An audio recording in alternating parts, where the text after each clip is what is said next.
So the thumbnail to this picture was taken in Leeds. I don't know, maybe 10 years ago. It was certainly a couple of years before I'd even decided I was going to become an author. And I was at it was one of the Josh Warrington Waynes.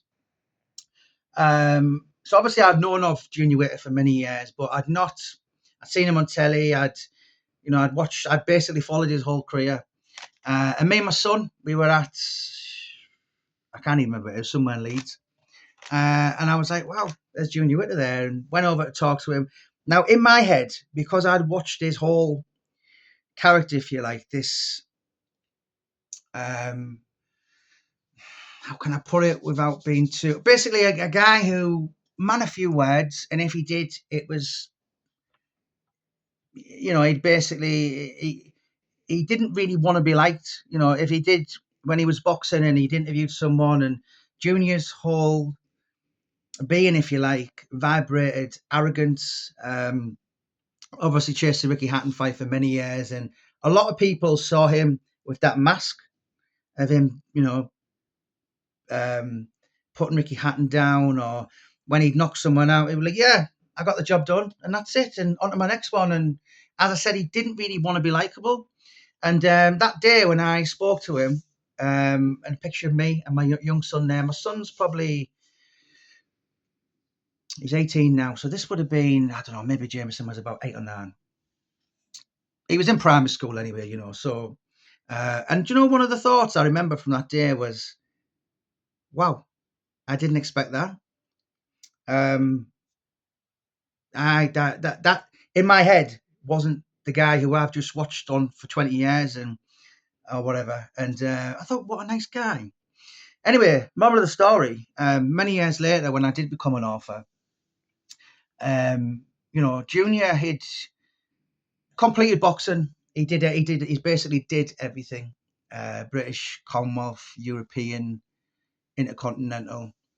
And not only a world title, but a WBC, a World Boxing Council, that famous, iconic green strap, the greatest belt of them all. Defended it a couple of times. Didn't get the big pay-per-view fights, which I'm not going to go there. Everyone knows, why. Mayweather didn't fight him. Ricky gave up his title rather than face him. That's for another day, and that's what the book and the documentary are going to come out, and obviously Junior will in great detail explain the reasons why, and a lot of it won't be what the public is even aware of. But that day that I thought, and I probably went home and said, I spoke to it today, blah, blah, blah, and I never thought, and what a nice guy. Anyway, years later, probably around, so what was that meeting, about 2000? So probably around 5 or 6 years later, I'm now by talking to Aaron Beach, lovely fella, runs a company called Iron the Renovations, does a lot of the trainers, and he's got a business with Junior, Switch Hitter Customs, where they make boots, and famous fighters wear them and that. And he said, and he mentioned Junior Witter, and at that point, as I said, when I met him in that day, I hadn't even done one book. I was probably maybe a year or 2 years away from, maybe not even thought about becoming an author then. And by now, so this was what, 2021? This was about 4.5 years ago, maybe coming up 5. And I'd probably done 20 books. No, maybe about 18. But, it's just more of the story. If he would have been not his usual, because Junior's not like that, he's a nice fella, but if he'd have continued playing that role of, arrogant, obnoxious, not uncouth, that's the wrong word, because he's not like that, but he didn't, Junior Witter realises in life, he wouldn't win any, what's the word? Popularity contests, and he wasn't bothered. He knew he was a nice guy. His missus was a nice guy, and the people around him. But Junior didn't really bother with wanting to convince the world that he's actually a nice fella. And obviously we were chatting, and I said yeah straight away. And obviously, long story short, we've had this book done. Junior for kept it for 2 years, and there's been there's a lot of other issues. But it's coming out. I mean, for instance, we were going to release it last year, and out of respect for the Hatton family, we just we can't. I think we've put it back a few months. But this book was done 3 or 4 years ago, and this book, when it comes out, what I think, what overall is, I want people, because listen, it was just in a small print. If you followed Ricky Hatton, if you listened to Oasis and you supported Man City, it just was the unwritten rule that Junior the Hitter Witter was Beelzebub, he was Satan, he was Lucifer, he was this horrible, guy who's chasing our hero, and Ricky doesn't want to give him a fight and all this. And even though we won't really know much about him, we'll just agree with it anyway. And he is, and he's and that's not the case. And there's nothing more prominent or very poignant in my mind when I actually met.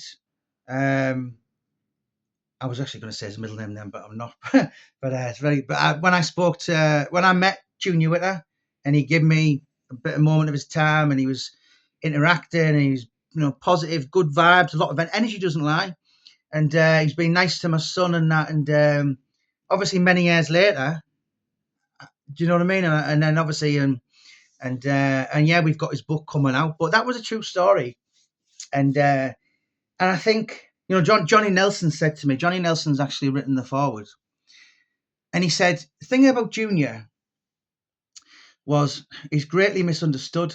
You've got a guy from Bradford who is not based in Bradford, but he's from Bradford. I think he lives in Rotherham, and he's boxing out of Sheffield, and he doesn't support a football team. So you didn't really, where you had his nemesis, if you like, the other guy in the division, the other guy when they were chasing titles, and the British, and then obviously they're both world champions at the same time. He's from Manchester, oozes, lives and breathes Manchester, listens to Mancunian music, supports Manchester City, comes to the ring, and he couldn't compete with him. And you're talking about, forget Henry Cooper, forget Frank Bruno, Ricky Hatton. He never in this lifetime, again, well, maybe forever, nobody will ever be as loved and adored and just totally got like Ricky Hatton was, Richard John Hatton, by the British public. And that was that's who we had to compete with. So he knew he couldn't beat him by me, Mr. Nice Guy. So if Ricky Hatton is already Luke Skywalker, Junior has to turn to the dark side and be Darth Vader. And he has to mock him and humiliate him and put it on him. And, it didn't work. But, the only thing missing from the career of Junior Witter was the big pay-per-view fights. And, very, very tragic, very sad. Listen, there's no point talking about it now. Ricky's no longer here. He just didn't want the fight, and that was that. But it's a shame. It is an absolute crying shame. It's a crime against sport. It really, really is. But listen, that's all going to come out for the book. We're making the documentary April, May, June, July. That's going to come out in December. But I just wanted to tell you a little story. Come on, chat to you for 10 minutes on the Pugilistic Anorak Club, about the time and really how I even have come about. And Junior Witter, good guy. There's a saying, never meet your heroes. And I sat down with one, and I love this guy, won the ABAs, and I followed his whole amateur career. And, I sat down with him in 2018. And I wish I'd never, basically, I was offered to do his book. I was just like, yeah, And then obviously, it was a couple of years later, this other guy, absolute legend in his country. I spent years watching him and that, and I was off to do his book again. And yeah, there's a saying, never meet your heroes. And it's very true, because I've met a couple, and very rare that you meet someone as genuinely nice as your Josh Warringtons, your Henry Whartons, Ricky Burns. And Junior Witter is in that category. Trust me when I say this, Junior Witter is a lovely, lovely man. And the world just doesn't know yet. But his book is going to come out this year. His documentary is going to come out this year. And yeah, as I said, moral of the story was if I'd have never had that meeting with him, maybe 2 years before, certainly a year before I even thought I was going to start writing books, then I certainly wouldn't have entertained the thought of saying to Aaron, give him my number. And I think it's a lesson in life. If you do good, it will come back on you, and if you do bad, karma. What goes around comes around. It's a very, very true saying. But let us know your thoughts. Let us know your comments. Jason is going to do a bit of content next week.